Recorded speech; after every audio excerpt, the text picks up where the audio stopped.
उन बड़ी बातों को पहले दिखाते हैं। 7 पन्ने का है ये डॉक्यूमेंट। इसका शीर्षक है towards rule of Islam in India, यानी भारत में इस्लामिक शासन की ओर। और इसके नीचे लिखा है internal document not for circulation, यानी यह अंदरूनी दस्तावेज है, इसे सार्वजनिक नहीं करना है।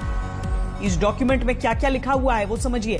दूसरे पन्ने में लिखा है कि भारत में 9 जिलों में मुसलमानों की आबादी 75% से अधिक है।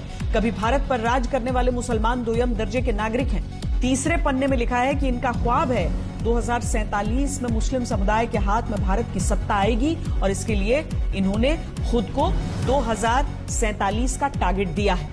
और यह दावा किया गया है कि अगर 10% मुस्लिम आबादी भी पीएफआई के साथ आ जाए तो बुज़दिल समुदाय को घुटने टेकने पर मजबूर कर दिया जाएगा। और भारत में इस्लामिक सत्ता स्थापित करने के लिए 4 चरण की प्लानिंग बताई गई। पहले चरण में मुसलमानों में एकजुटता बनाना, काडर का विस्तार करना, भारत के बजाय मुस्लिम पहचान स्थापित करना और तलवार या रॉड से हमले की ट्रेनिंग देनी होगी। इसे फिजिकल एजुकेशन यानी पीई कहा जाएगा।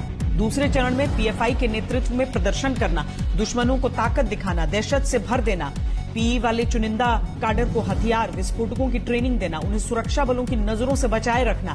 इसके साथ ही राष्ट्रीय झंडा, संविधान और अंबेडकर के नाम का इस्तेमाल करना और विदेशों से फंडिंग का इंतजाम करना होगा, ऐसा इस दस्तावेज में लिखा है। इसके बाद तीसरे चरण की बात लिखी है जिसमें दलितों के साथ मिलकर हर स्तर पर चुनाव लड़ना, आरएसएस और दलितों के बीच दूरी पैदा करना, हथियार और विस्फोटक इकट्ठा करने की बात इसमें लिखी गई है। चौथे चरण में पीएफआई मुस्लिम समुदाय का एकमात्र नेतृत्व होगा, दूसरे मुस्लिम संगठन दरकिनार कर दिए जाएंगे।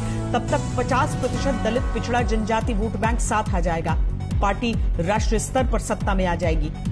इसी सीक्रेट दस्तावेज के 6ठे पन्ने पर यह बताया गया है कि पीएफआई के काडर को हथियारों और विस्फोटकों की ट्रेनिंग कैसे दी जाएगी, कहां से ट्रेनर आएंगे, कहां हथियारों का जखीरा जमा किया जाएगा। और 7वें पन्ने पर लिखा गया है कि संघ और हिंदूवादी नेताओं के निजी जानकारियों का डेटाबेस तैयार रखा जाएगा। और सबसे आखिरी पन्ने में बाहरी मदद का जिक्र किया गया है। इसी में लिखा गया है कि अगर भारत से युद्ध की बारी आई और काडर कम पड़े तो तुर्की जैसे इस्लामी देश से मदद ली जाएगी। तो यही ये सीक्रेट दस्तावेज है